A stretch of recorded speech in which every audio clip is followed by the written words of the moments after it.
Here are the benefits of walking at least 30 minutes each day. Number one, walking increases your energy level. Now, it might not seem like this at first because you might not be used to walking yet, but in the same way that sitting down makes you feel like sitting down even longer, walking kind of reverses that. The more you walk, the more you feel like walking. Number two, walking can increase and improve sleep. A lot of the times the things that keep us up at night are physically manifested through anxiety in our bodies. And in the same way that we want to blow off steam, that's what we're physically doing. We're releasing carbon dioxide, using all these muscles, getting fresh air. We're allowing our mood to be elevated so that when it's time to go to sleep, we're nice and relaxed. Number three, walking can improve high blood pressure. A lot of the times our body doesn't know what to do with the stresses. One of those things is high blood pressure. Our heart is just working too hard for our bodies.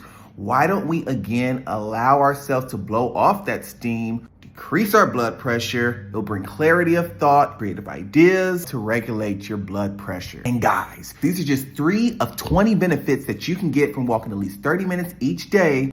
Just like my walking challenge that's coming up. Go ahead and sign, get that behind up off that couch. Let's get it, let's go.